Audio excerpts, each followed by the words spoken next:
I'm Lauren Parker, and if you're listening, maybe you found yourself trapped in someone else's version of your life, too. For a long time, I thought I had the perfect marriage, a loving husband, a beautiful home, a future unfolding just the way we planned. But sometimes you don't see the cracks until it's too late. Sometimes they're hidden behind words like tradition, family loyalty, or sacrifice. And sometimes they're whispered by people who smile at you across a dinner table. People you thought you could trust. I married Ethan Parker because I loved him. What I didn't realize was that I was also marrying his mother, Margaret, the woman who spent years perfecting the art of control behind a polished smile. At first, it was small things. Rearranging the furniture I chose, critiquing my cooking, insisting she knew what was best for us. Especially when it came to when and how we should start a family. Then came the lies. The gaslighting. The manipulation so insidious that even Ethan, my Ethan, began to believe them until the day he didn't just believe, he acted. The day his hand struck my face was the day I realized no amount of love excuses violence. No amount of family loyalty demands your silence. So I chose to speak. This is my story. Not the one Margaret tried to write for me, not the one society told me to swallow. My story, my voice, my life. And if it helps even one woman find hers, then every painful step was worth it. Chapter 1. The Mother Who Never Left His Side. I thought I was marrying Ethan. I didn't know I was marrying them.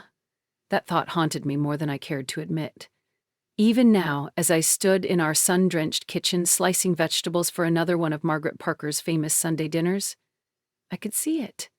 A glossy wedding photo in a silver frame on the mantel, Ethan and I smiling beneath a cascade of flowers, but there, just off-center, was Margaret's elegant gloved hand on Ethan's arm. Always just close enough.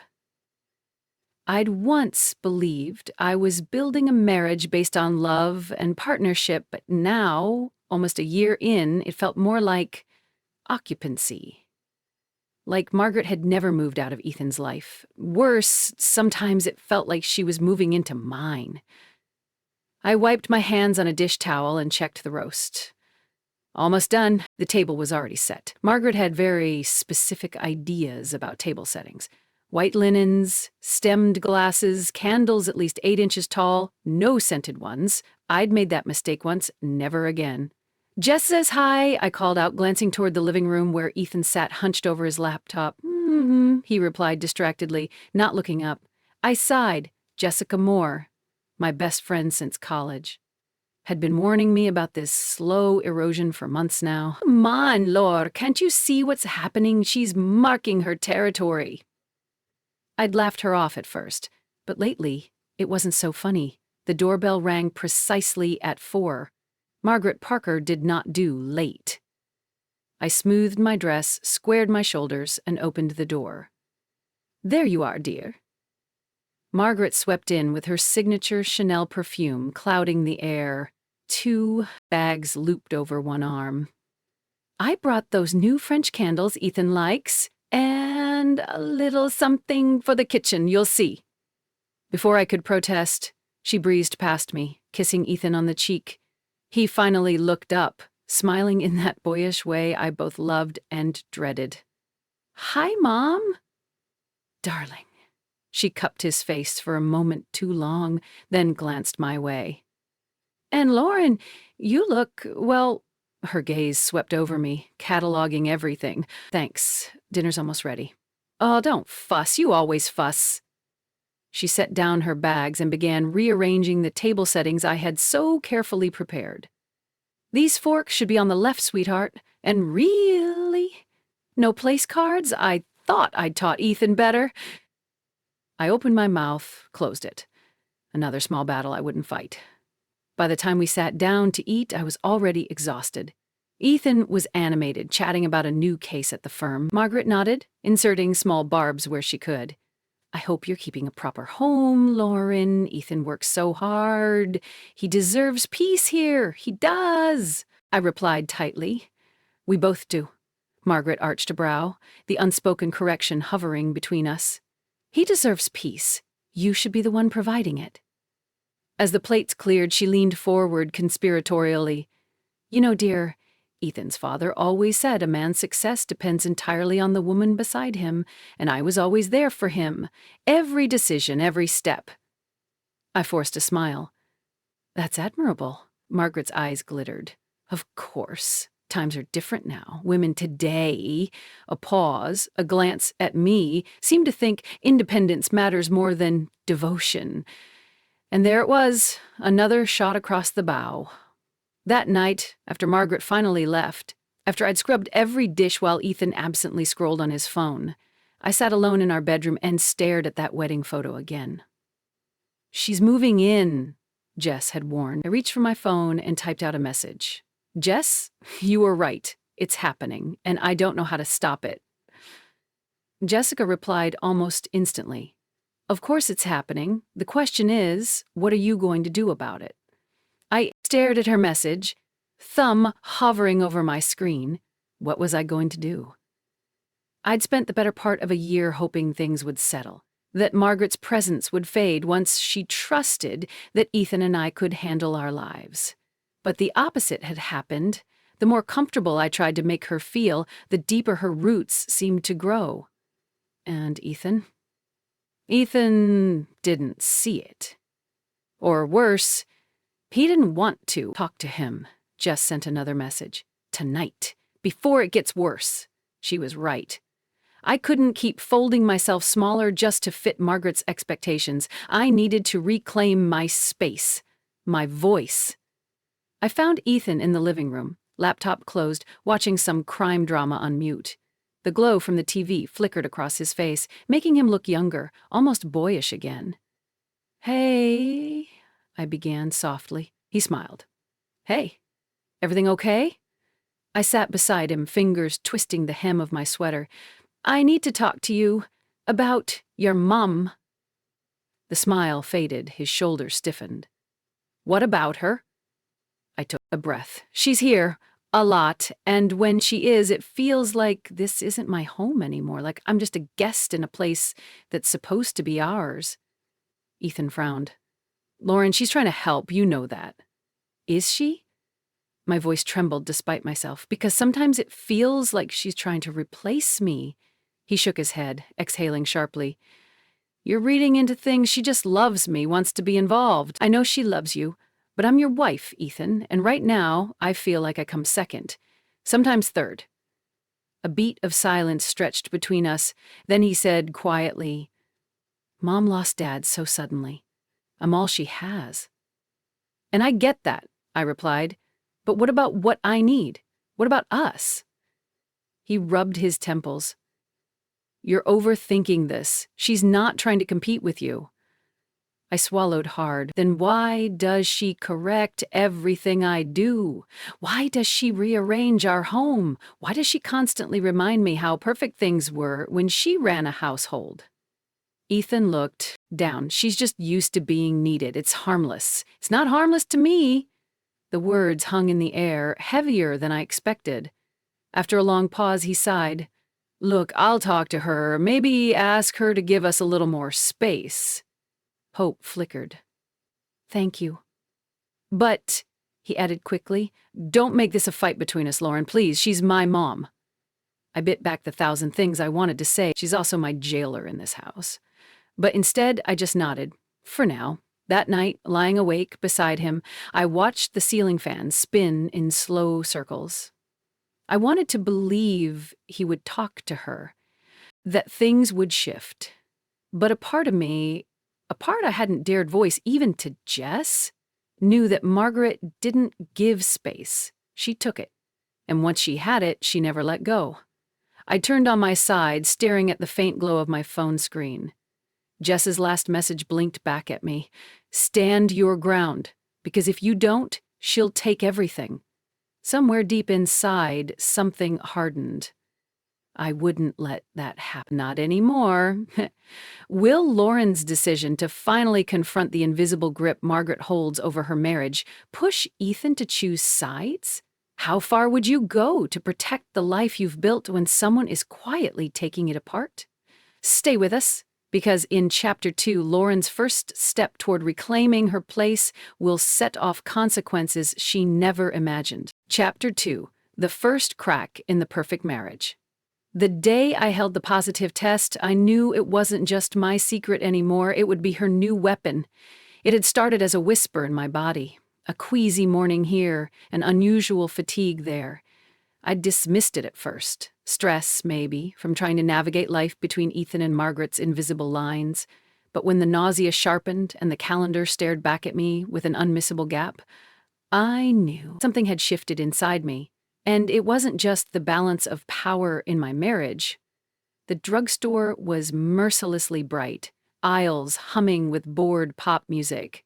I grabbed a box of pregnancy tests with shaking hands, ducking past a chatty PTA mom from the neighborhood. Don't see me? Don't ask. At home, I locked the bathroom door, heart racing. The minutes dragged. Then, 2 pink lines, clear and certain. I stared at them, breath caught between joy and dread. We had talked about starting a family. We had both wanted this. But in the months since our wedding, it had become painfully obvious that, in Ethan's world, we had become crowded. Margaret always hovering, shaping decisions we once made as partners. Now, with this life blooming inside me, I felt an urgent need to reclaim something. To protect not just myself anymore, but someone else. Someone who couldn't fight for themselves yet. Tell him, Jessica texted when I finally confessed. Before she finds out first. I knew Jess was right, but finding the right moment with Ethan was a battle of its own. Our conversations had become clipped, distracted. He was working longer hours. Margaret's calls were more frequent. And somehow, without ever agreeing to it, I'd become the keeper of our home, the manager of appearances, the silent appeaser. I refused to let my news, our news, be swallowed by her shadow. That Friday, I planned it all. A quiet dinner, candles, a bottle of sparkling cider. I couldn't drink champagne after all. I tucked the test, carefully wrapped, into my purse, ready to show him after dessert. One night, one honest moment between us. But fate, or perhaps Margaret, had other plans. The call came mid-morning. Hey, Ethan's voice was casual. I forgot to tell you, Mom's coming over this weekend. She's staying with us. I've got to work late tomorrow, but you'll be home, right? My stomach twisted. The whole weekend? Yeah, she said she missed us, figured she'd spend some time here. You can handle it, can't you? I forced a smile into my voice. Of course. The moment I hung up, the safe little world I'd envisioned for that evening shattered. There would be no quiet dinner. No moment alone. And now, more than ever, I needed to control how this news reached Ethan. Because if Margaret found out first, I didn't want to imagine what she would turn it into. That night, I sat on the edge of our bed, queasy and restless. The test felt like a time bomb in my purse. You okay? Ethan asked, glancing up from his laptop. Just tired, I lied. I wasn't ready to explain. Not yet. Not when Margaret's arrival hovered over us like a storm cloud. The next morning, I scrubbed the house until my back ached, prepared her favorite salad, grilled chicken, though she'd once called it pedestrian. By noon, the table was perfect, the guest room made up like a hotel suite, and I, bone-weary and anxious, waited. The doorbell rang. I opened it with a smile that didn't reach my eyes. "Lauren, dear," Margaret greeted, brushing past me. "You look pale. Are you sleeping enough? You really must take better care of yourself, for Ethan's sake." My throat tightened. If only you knew. Margaret wasted no time establishing her presence. Within minutes of arriving, she'd inspected the guest room, pronouncing my choice of linens serviceable, and settled herself in our living room with a cup of herbal tea she'd brought from home. "It's better for digestion, dear," she informed me with a knowing glance. I moved on autopilot, serving lunch, clearing plates, making polite conversation while my mind raced. The pregnancy test still sat hidden in my purse upstairs. Every glance Margaret threw my way felt sharper, as if she could smell the secret on me. After lunch, as Ethan ducked out for an unexpected conference call, I tried to retreat upstairs for a moment of quiet. But Margaret intercepted me. "Oh, Lauren, before you go, could you check the pantry? I brought some preserves I thought we could organize." Ethan mentioned the shelves were a bit chaotic. He hadn't, and we both knew it. I was planning to rest for a bit. Nonsense. A tidy pantry is good for the mind. She smiled sweetly, leaving no room for argument. Reluctantly, I followed her into the kitchen. She opened the pantry door and immediately began pulling items onto the counter. "Look at this, 2 jars of cinnamon and these spices all out of order." I bit my tongue. "This is your game, Margaret, not mine." While she rearranged, I excused myself under the pretense of getting a fresh dish towel from the upstairs linen closet. Really, I needed air. Space to think. I slipped into the bedroom, heart pounding. My purse sat where I'd left it, neatly tucked under the nightstand. She won't find it, I told myself. I'm overreacting. Still, I moved it to the back of the closet, burying it beneath a stack of scarves. Safe. For now. When I returned downstairs, Margaret was seated comfortably with her tea. The kitchen gleamed, everything labeled and aligned, my order erased. "You must learn to maintain structure, Lauren, especially if you're planning to take on more responsibility soon." The words caught me off guard. Did she know? I forced a smile. "What makes you say that?" She sipped her tea, eyes cool. "Oh, just an observation. Ethan works so hard, you should do everything to make his life easier." I swallowed a retort. Not today. Not yet. By evening, Ethan returned, apologetic but distracted. "Sorry. Mom sprung this visit on A.U.S. She means well." I nodded, too tired to argue. We ate a quiet dinner. Margaret dominated the conversation, Ethan too wary to push back, me too guarded to contribute. Afterward, while Ethan retreated to his office, I offered to make tea. Margaret followed me into the kitchen. "You look exhausted," she remarked, voice smooth as silk. "Are you quite well?" "I'm fine," I said quickly, too quickly. She tilted her head, studying me. "Strange. I could have sworn I saw you purchasing something unusual at the pharmacy the other day." My breath caught. "How?" "I don't know what you mean." Her smile widened. "Tight, predatory." "Of course not, dear, but do take care. One must be very deliberate about when and how they expand a family. Timing is everything." The air between us crackled. I gripped the countertop to steady myself. "Lauren, Mom, can you both come in here for a sec?" Relieved for the interruption, I followed Margaret into the study. Ethan glanced up from his laptop. "Mom." "Lauren, I just got an email from a colleague. They're looking for recommendations for a new account manager. Lauren, I thought of you." Margaret's smile froze. "Oh? And how would that fit with other priorities?" Her eyes flicked to me meaningfully. Ethan looked confused. I forced another smile, heart hammering. Later that night, when the house finally quieted, I sat in bed, staring at the ceiling. Margaret knew something she didn't have proof yet, but she would dig. And if she found out before Ethan, she'd twist it into a weapon. I couldn't risk that. "Tomorrow," I promised myself. "I'll tell him before she does." Will Margaret discover Lauren's pregnancy secret before she can tell Ethan herself? How would you feel if the most vulnerable moment of your life was about to be weaponized by someone you can't trust? Stay with us, because in Chapter 3, the first fracture in Lauren's perfect marriage is about to shatter far beyond what she ever imagined. Chapter 3, The Day He Believed Her Lies. I had always feared Margaret would turn Ethan against me. I just never thought she'd be so good at it. I heard the footsteps before I saw her, slow, deliberate, Margaret moving upstairs long after the house had gone quiet. I froze in bed, heart pounding.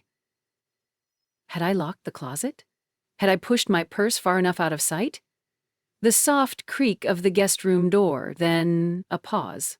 Then footsteps down the hall. Toward our bedroom?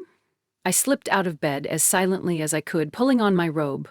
From the hallway, a faint beam of light glowed beneath our door. I held my breath. After a few agonizing moments, the light vanished. The soft padding of her feet retreated. The guest room door clicked shut. I sagged against the dresser, cold sweat prickling my skin. I knew she suspected something. And I knew now that tomorrow was too late. I had to tell Ethan now, before Margaret found a way to twist it. But fate wasn't kind to my resolve. The next morning, Ethan left early, another urgent client meeting. I paced the kitchen, practicing the words in my head, wondering how to frame it so it would still feel like ours. Our joy, not her leverage. Margaret hovered nearby all morning. "You seem anxious today, dear," she observed over tea. "Are you keeping secrets?" I forced a laugh. "Just a lot on my mind." She smiled tight, knowing. I couldn't stand it. I needed air. "I'm going to check the mail," I said, grabbing my keys. The mailbox was barely 20 feet from the front door, but those few steps felt like a lifeline. Outside, I leaned against the mailbox, eyes shut, trying to steady my nerves. "Rough day?" I startled. "Marcus Evans?" Our neighbor stood a few feet away, leash in hand, his golden retriever sniffing the grass. Marcus had always been kind, never intrusive, the kind of neighbor who helped shovel your driveway without asking. We'd exchanged pleasantries a dozen times. Today, his voice felt like an anchor. "You could say that," I managed. He gave me a sympathetic look. "If you ever need anything, just knock. And hey, remember to breathe." I smiled, touched by his simple kindness. "Thanks, Marcus. That means a lot." We spoke for maybe 2 minutes about the weather, about a new bakery opening downtown, before I headed back inside. Margaret was waiting in the living room, eyes sharp. "Out making friends?" she asked lightly. I ignored the bait and retreated to my room. Tomorrow, when Ethan got home, I would tell him everything, but I never got the chance. That evening, just before dinner, Ethan came home early. Face pale, mouth drawn tight. I met him in the entryway. "I need to talk to you." "So do I," he said grimly. His eyes flicked toward Margaret, seated in her usual spot on the couch, a look of pained concern on her face. My stomach twisted. "Let's sit," Ethan said, voice cold. We gathered in the living room, the tension suffocating. Margaret reached for Ethan's hand, squeezing it. "Ethan," I began. He held up a hand. "Mom told me what she saw today. You and Marcus." I blinked. "What?" "She saw you outside laughing, touching his arm. She says this isn't the first time." The room spun. "That's absurd. We talked for 2 minutes." "Don't lie to me, Lauren," he snapped. "She's seen you with him more than once." Margaret dabbed at her eye with a handkerchief. "I didn't want to say anything, dear, but I couldn't watch my son be betrayed." I stared at them both, horror and disbelief crashing over me. She had done it. She had finally turned him against me. For a long moment, I couldn't find my voice. My gaze darted between Ethan, his jaw clenched, knuckles white, and Margaret, who looked every inch the wounded matriarch. Finally, I forced the words out. "Ethan, please." Nothing happened. "Marcus is our neighbor. We talked for 2 minutes. That's it," he scoffed. "You expect me to believe that? Mom saw the way you looked at him, the way he looked at you." I stared at him, numb. "Ethan, listen to yourself. This is insane. You're taking her word over mine? Over what you know about me?" Margaret gave a delicate, sorrowful sigh. "Lauren, dear, I had hoped he would at least have the dignity to admit the truth." I rose from the couch, trembling. "There is no truth to admit. This is a lie. You know it is." But Ethan was already spiraling. "You've been distant for weeks," he snapped, "secretive, sneaking around, and now I find out you've been flirting with our neighbor behind my back?" I pressed my palms to my temples. "I'm pregnant, Ethan." The words burst out before I could think, sharp and raw in the air. For a heartbeat, the room went still. Then Margaret's eyes narrowed. Ah, so that's what this is about. Ethan blinked. Pregnant? I nodded, tears stinging. 8 weeks, I was going to tell you tonight. Margaret let out a cold laugh. How convenient. Now you'll claim the child is his, no doubt. That is enough, I shouted. You are poisoning my marriage. You've been doing it from the start. But Ethan's face twisted in a way I'd never seen. He stood abruptly, towering over me. Don't you dare talk to my mother like that. I will if she keeps lying, I shot back. His breathing grew ragged. Margaret's hand gripped his arm. Ethan, calm down, she whispered, her voice dripping with faux concern. Don't let her manipulate you further. Manipulate? I laughed bitterly. Look at yourself. You're doing exactly what she wants. His eyes flashed. Shut up. No, I said, my voice breaking. I won't. And then his hand moved. I barely saw it coming. A sharp, searing slap caught me across the cheek, knocking me backward. I stumbled, crashing against the coffee table before collapsing to the floor. For a moment, everything spun. My purse tumbled open beside me, its contents spilling out in a chaotic heap. The pregnancy test landed near Ethan's feet, its 2 pink lines glaring up at him like a silent accusation. Ethan froze, horror flickering across his face. Lauren, he whispered. His hand trembled. Before he could finish, the door burst open. Lauren? Ethan? Marcus's voice rang out. He stood in the doorway, eyes widening at the scene before him. Me on the floor, Ethan pale and stricken, Margaret poised like a statue. I saw everything, Marcus said, voice hard. I'm calling the police. Sprang into motion. Now wait just a minute. Marcus ignored her, stepping toward me.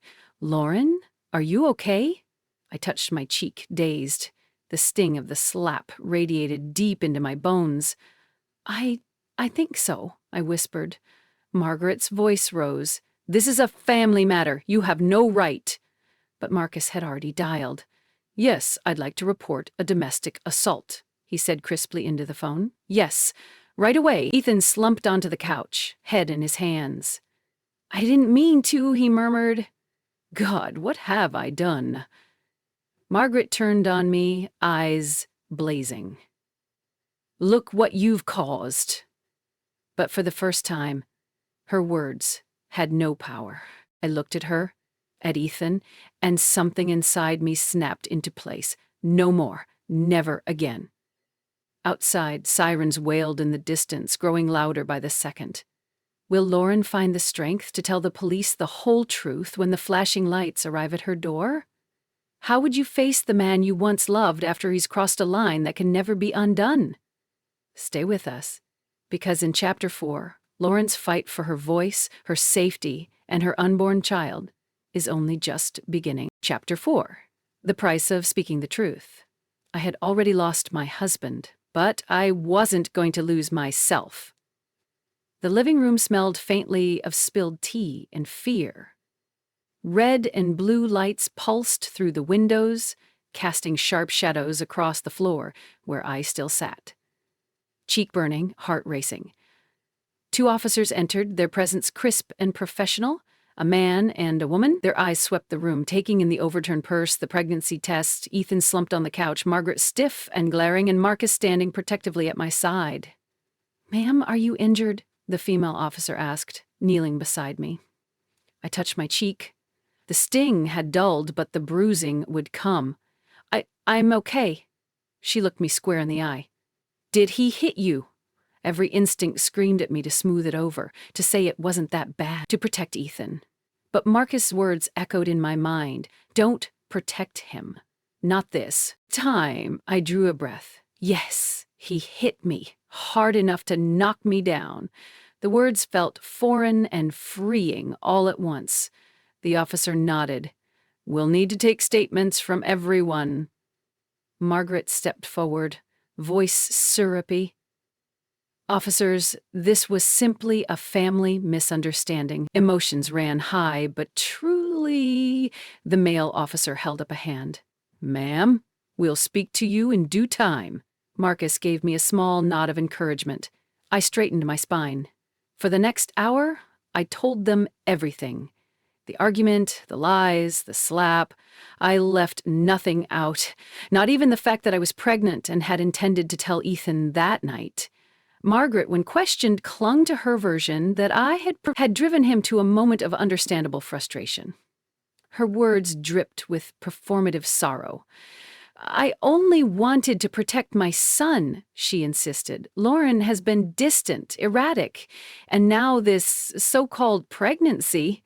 It's real, I cut in. 8 weeks. Confirmed. Margaret's mouth snapped shut. Ethan sat silent through it all, head in his hands, eyes red. I couldn't tell if he was ashamed or still under his mother's spell. And, in that moment, I realized I didn't care. When the officers finished, the male officer approached Ethan. Sir, we're placing you under arrest for domestic assault. Ethan looked up, stricken. I didn't mean to. You made a choice, the officer replied calmly. He cuffed Ethan, read him his rights, and led him toward the door. Margaret exploded. You can't do this. He's a respected attorney. This will ruin him. But the officers didn't waver. I stood frozen as Ethan was guided out, our wedding photo still gleaming on the mantel, a cruel reminder of the life I'd thought we had. When the door closed behind them, Margaret rounded on me. Her mask slipped entirely. This is your fault, she hissed. You've destroyed him. You've destroyed this family. I met her gaze, steady and unflinching. No, Margaret. You did that one lie at a time. Marcus placed a gentle hand on my shoulder. Lauren, you don't have to stay here tonight. I hesitated, glancing around the room that no longer felt like my home. The walls seemed to close in, heavy with betrayal and bitterness.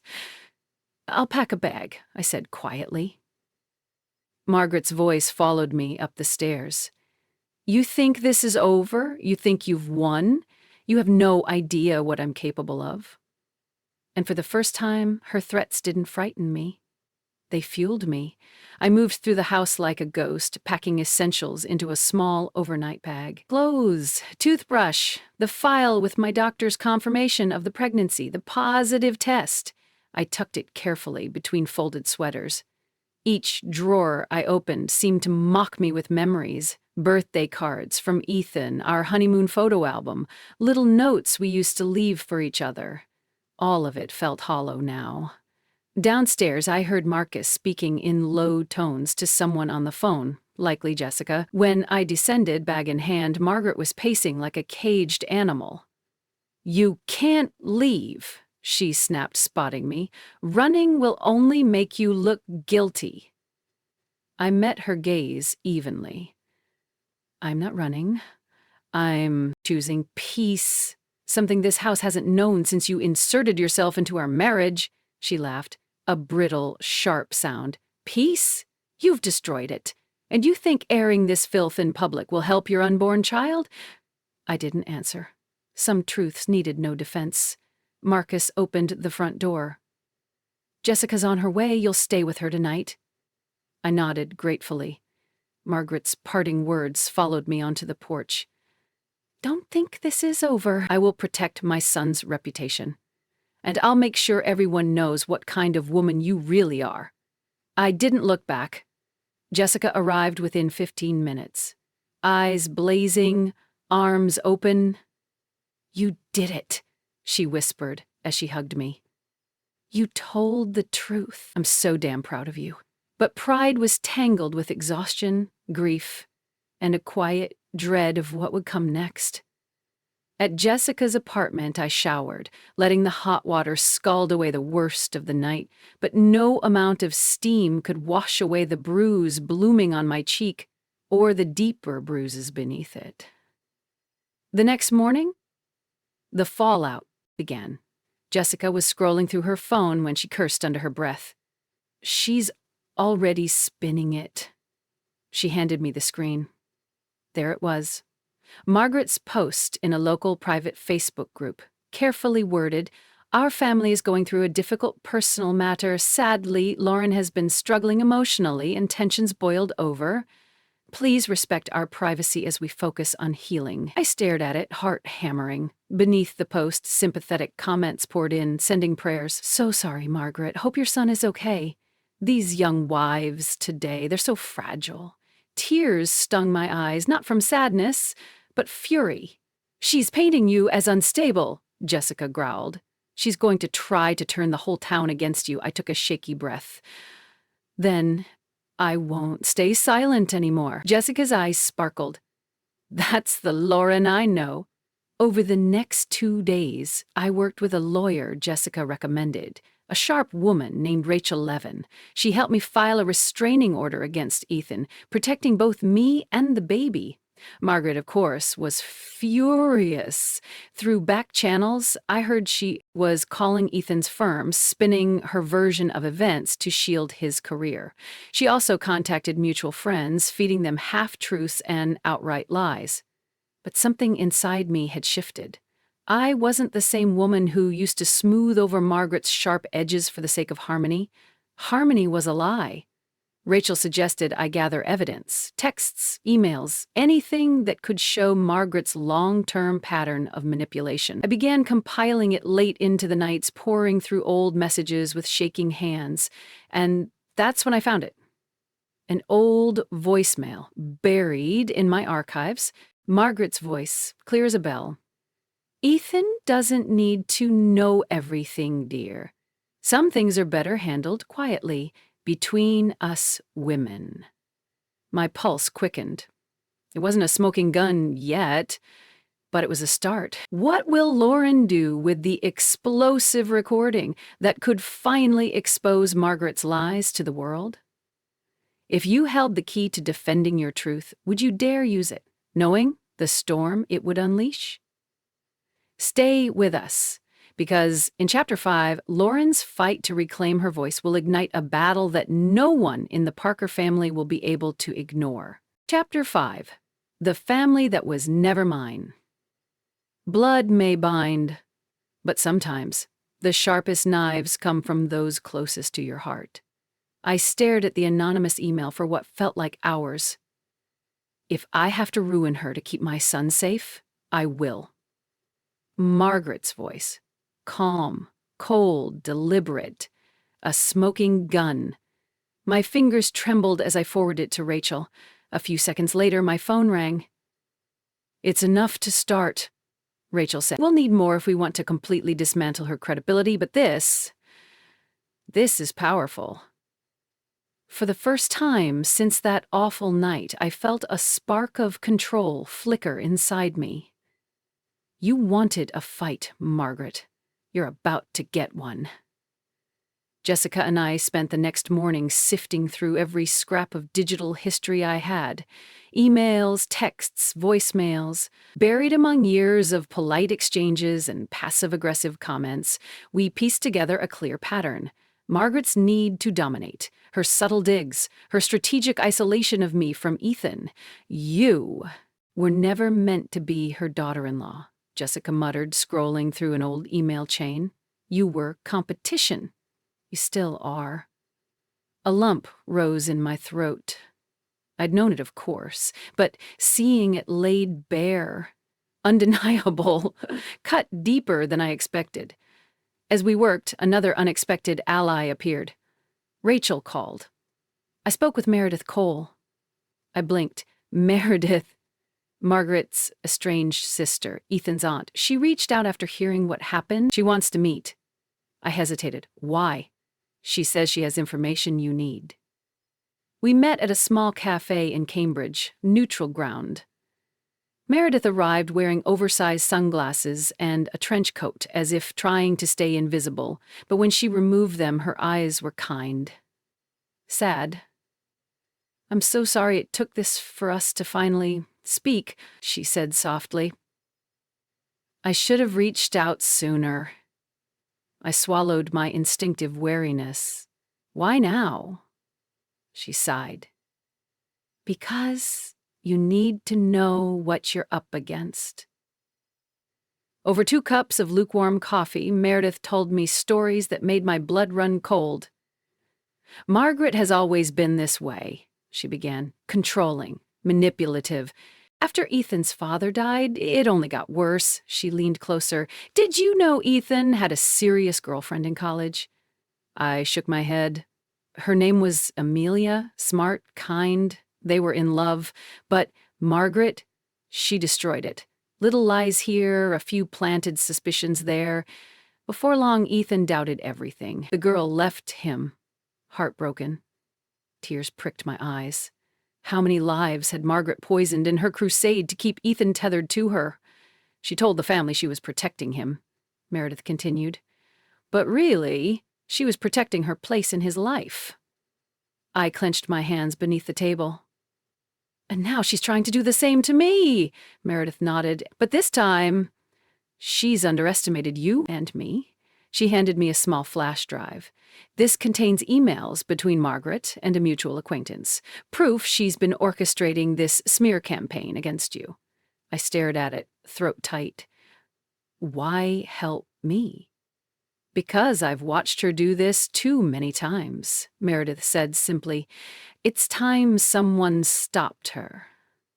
That afternoon, armed with the recording and Meredith's flash drive, Rachel and I prepared a carefully crafted public statement.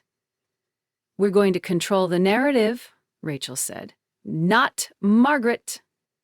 With trembling fingers, I hit post on my statement.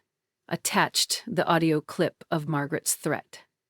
I have nothing to hide. The truth will speak for itself. Can we talk? The message stared back at me like a loaded question. Ethan, after days of silence, after lawyers, police reports, restraining orders, and now a public post that had sent shockwaves through our social circles, I stared at my phone, pulse pounding. Jessica peeked over my shoulder. You don't owe him anything.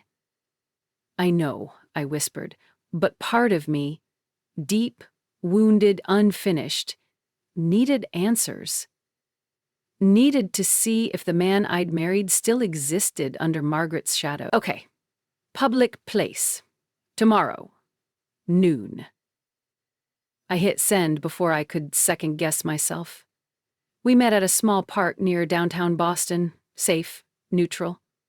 I spotted him immediately. Lean, tired, thinner than I remembered. His suit hung looser. His eyes were bloodshot. He rose as I approached. Lauren. I nodded, folding my arms to shield myself. Ethan? For a moment, we just stood there, the space between us, thick with everything unsaid. Finally, he broke the silence. I saw your post. I know. He rubbed his face. I didn't know about the recording, about everything. His voice cracked. She told me you were trying to ruin me, that you were unstable. And you believed her, I said quietly. He looked down. She's my mother. I trusted her. I swallowed the lump in my throat. And I was your wife, carrying your child. A flicker of shame crossed his face. I know. God, Lauren, He stopped, shaking his head. There's no excuse. I let her manipulate me. I let her twist my love for you into suspicion and anger, and I can't take back what I did. I drew a shaky breath. No, you can't. Tears shimmered in his eyes. I'm in therapy, court-mandated, but it's helping. I'm seeing it now, how she's controlled me my whole life, how she isolated me from everyone, even you. I studied him carefully. There was sincerity there, raw and painful. But trust wasn't something words could rebuild, not anymore. I appreciate that you're trying, I said slowly, for your own sake, and for our child. His gaze dropped to my stomach. How is the baby? Healthy, I replied. I'll keep you updated. You have a right to be involved, as long as it's safe for both of us. He nodded, swallowing hard. I won't fight you, not on that. A long silence stretched between us. Finally, I asked the question that had haunted me for weeks. Ethan, If Marcus hadn't walked in that night, would you have stopped? His face crumpled. I don't know, he whispered, and that terrifies me more than anything. I closed my eyes. The truth hurt, but it was truth. When I opened them, my voice was steady. I can't come back to that life. Not now. Maybe not ever. He nodded again. I understand. I'll respect whatever boundaries you need. Another pause. Then he reached into his pocket and slid a small flash drive across the bench toward me. My phone, my mom, went through it. The detective showed me she saw your text with Marcus. About planning my birthday. There was nothing inappropriate. She knew, and she lied to me anyway. My throat tightened. I picked up the drive with trembling fingers. I'm sorry, Lauren, he said hoarsely, for everything. I rose, clutching the drive. Do the work, Ethan. Be the father our child deserves. That's all I ask, he nodded, tears streaking down his face. I will. As I turned to leave, my phone buzzed. Another message. This one from Rachel. Just got a tip. Margaret is meeting with a lawyer about grandparent rights. You need to see this. I stared at the screen, heart hardening. Of course she wouldn't go quietly. Will Lauren be able to stop Margaret's next move as she prepares to fight for legal access to her grandchild? If someone who once shattered your trust threatened to invade the life you're rebuilding, how far would you go to protect it? Stay with us, because in Chapter 6, Lauren will confront her past and define the future on her own terms, no matter the cost. Chapter 6, The Life I Choose for Us. It took losing everything to remember who I am and who I will never let my child become. The first breath I took after hanging up with Rachel felt different. Cleaner, sharper. Margaret was coming for us, but this time I was ready. 2 weeks later, I stood in the nursery of my new apartment. A small, sunlit space painted the softest shade of pale yellow. Not the grand guest room Margaret had once coveted for her visit. Not the cold, curated spaces of the Parker estate. This was ours. Mine, and the tiny life growing steadily inside me. Jessica had helped me move. Marcus had quietly arranged for a locksmith to ensure the new place was secure. And Ethan had honored his promise. No contact beyond coordinated updates through Rachel. For now, that was enough. But Margaret wasn't done. Rachel had forwarded the letter her lawyer had filed. Margaret was seeking grandparent visitation rights, citing deep concern for the emotional welfare of the child. I'd laughed when I first read it, cold and humorless.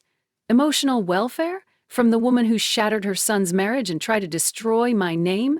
But I knew better than to underestimate her. The law, like people, could be manipulated. A court-mandated mediation was scheduled. Rachel coached me through every scenario. You need to be calm, clear, and unwavering, she said. No emotion, just the facts. I nodded. I won't let her get near my child without strict conditions. And if she pushes, I'll push back harder. The mediation day arrived, gray and heavy with late autumn rain. I entered the courthouse conference room to find Margaret already seated, polished as ever, pearls gleaming, expression a portrait of wounded dignity. Ethan sat beside her, not speaking, eyes downcast. Rachel and I took our seats. The mediator, a kind-eyed woman named Grace, began the proceedings. Margaret launched into her performance. It is my deepest wish to maintain a relationship with my grandchild. Family is everything to me. I only want what is best. Rachel countered with our evidence, Margaret's recorded threats, patterns of manipulation, the smear campaign. Grace's expression grew graver with each piece of evidence presented. Finally, it was my turn. I looked Margaret dead in the eye. I will not deny my child family, but I will not expose them to toxicity. If you want to be part of this child's life, here are my terms. Supervised visits only, conducted in neutral locations, and you will engage in ongoing therapy to address your behavior. Margaret bristled. That is outrageous. It is non-negotiable, I said firmly. You taught me the cost of silence. I won't pay it again, not for me and not for my child. Grace nodded. These terms are reasonable given the documented history. Margaret turned to Ethan. Say something. He looked up. Tired, resigned. Mom, this is the only way. If you truly want to be part of your grandchild's life, you'll do this. For the first time, I saw something shift in her gaze, not defeat, but a glimmer of something more honest. Fear. Of losing control. Of being truly alone. I'll consider it, she said stiffly. Later that afternoon, I stood in the nursery again. Sunlight, catching the soft curve of my belly. Jessica called. How did it go? I smiled. I drew the line. And this time, it's going to hold. As I hung up, a letter slipped through the mail slot. Handwritten, familiar. Margaret's script. I may not know how to let go, but I am trying. For her sake, for yours. I held the letter in trembling hands. Was this the first crack in her armor, or just another move in her game? The letter sat unopened on the kitchen counter for nearly an hour. I circled it warily, as if it might bite. Margaret, trying? I didn't know whether to laugh or cry. Finally, with a steadying breath, I slit the envelope open. Lauren, it began, I may not know how to let go, but I am trying. For her sake, for yours. I do not ask for forgiveness, only a chance to be better than I was. No grand declarations, no manipulations, just truth. Or at least as close to it as Margaret Parker had likely ever come. I folded the letter and set it aside, not ready to trust it, but not ready to dismiss it either. The weeks that followed were filled with cautious progress. Margaret entered therapy. Grace, the court-appointed mediator, monitored the process. Only after 3 documented sessions was a first supervised visit scheduled. Neutral ground. A child-friendly community center. I watched from the doorway as Margaret held her granddaughter for the first time, tears slipping unchecked down her cheek. Ethan sat beside her. Quieter, more grounded than I'd seen him in months. Therapy was reshaping him, too. Whether it would be enough for him, for us, remained to be seen. When the visit ended, Margaret approached me. I will respect your boundaries, she said softly. If you believe nothing else, believe that. I nodded. Good. Life slowly settled into a new rhythm. I returned to work part-time at a small boutique marketing agency. Nothing like the cutthroat world I'd left behind, but exactly what I needed. Jessica remained my anchor. Marcus, ever the steady presence, occasionally left fresh produce on my doorstep with simple notes. For you and the little one. No strings attached. And Ethan, we met once a week for co-parenting check-ins. No pressure, no false hopes, just 2 people trying to rebuild something, if not a marriage, then at least a respectful partnership for our child. One crisp autumn morning, we sat across from each other at a small cafe after dropping our daughter off at her childcare group. I want to thank you, Ethan said quietly, for allowing me to be part of her life. I know I didn't earn that trust easily. I met his gaze. You're earning it now, one step at a time. He nodded. I hope someday we can find whatever version of family works for us. I smiled faintly. Maybe. But for now, this is enough. And it was. Months passed. Our daughter's first birthday arrived, a small gathering at the park. Jessica brought balloons. Marcus showed up with a tiny flowering plant. Meredith sent a handcrafted quilt. Even Margaret attended. Quiet, respectful, her therapist accompanying her as a subtle guardrail. As I watched my daughter's eyes light up at her first taste of cake, I felt a deep, quiet peace. Not the life I had once imagined, but the life I had chosen. For both of us. As the sun dipped low, Ethan approached. You've built something beautiful here, he said softly. I looked around. At friends, at family, chosen, not imposed. I had to, I replied. For her? For me? He hesitated. Do you think someday you and I might I held up a hand gently. One day at a time, Ethan. That's all I can offer, he smiled sadly. Fair enough. Later that night, after the last guest had gone and my daughters slept soundly, I stood alone in the nursery. I ran my fingers over the edge of her crib, over the quilt Meredith had made. My phone buzzed. A new email. No subject line, no name. I opened it cautiously. I told you I'm trying, but there is one more thing you need to know. About Ethan, about the past. I stared at the screen, breath caught. Another secret. Another choice to make. And tomorrow, life would move forward again, one deliberate step at a time. Thanks for watching Day of Revenge.